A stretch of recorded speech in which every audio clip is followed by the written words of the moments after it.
Hi guys, great to be here with you today. I wonder what you've been watching during this lockdown. I feel like I've watched everything and often don't put the TV on much anymore. One of the things that I think we've all probably been watching though is Match of the Day, the top tens, and hearing the wisdom that comes from Gary, Alan, and Ian. I was happy to hear the wisdom from them on the top players outside the top six teams, and they decided that our very own Jamie Vardy came out on top. A very wise choice, I felt. From all the hundreds of players they could have chose from, they decided that Jamie was the best ever player outside the top six. Not all footballers say wise things though.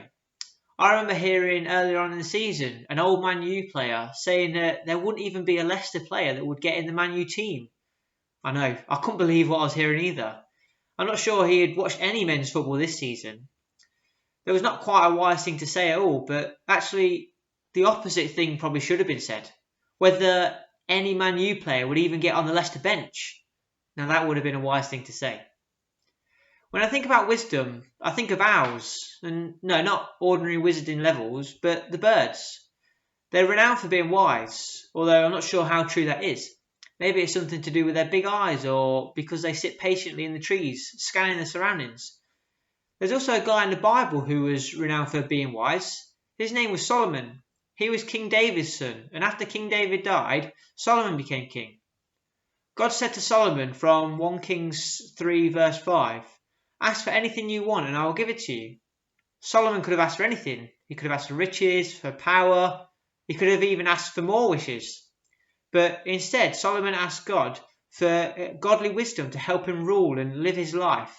And God gave him that, plus loads more. There are actually different kinds of wisdom. There's earthly wisdom and there's heavenly wisdom. In James 3:13-18, it helps explain the difference.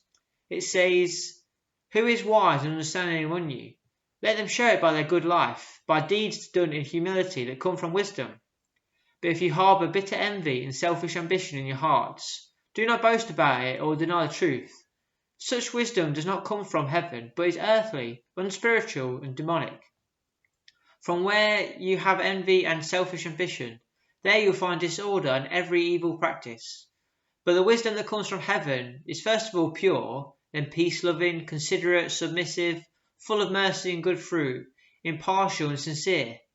Peacemakers who sow in peace reap a harvest of righteousness." This passage explains that there is earthly wisdom and heavenly wisdom. It says that if you truly have wisdom, then it will be shown by your good life and the good deeds and that you do through humility. Wisdom that is envy or selfish ambition is considered earthly wisdom. That could be where our aim is to show off, to build ourselves up or put others down. The passage describes that as unspiritual and even demonic. When people do that, it can lead to disorder and evil practice. It can make people be annoyed at you. It can make people not like you because you don't sound like a good person. I'm sure we've all seen examples of people that seem to say things just to show off or boast. That kind of wisdom is not from God. The kind of wisdom that is from God, the kind of wisdom that is heavenly, is pure, peace-loving, considerate, submissive, full of mercy and good fruit, impartial and sincere. Heavenly wisdom thinks about others first. How will it make others feel?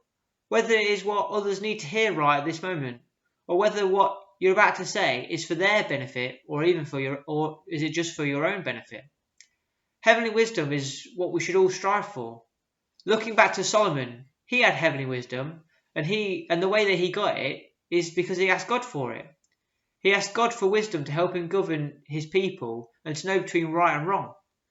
We might not all be governing over people, but that doesn't matter. If we want heavenly wisdom, then we need to ask God for it.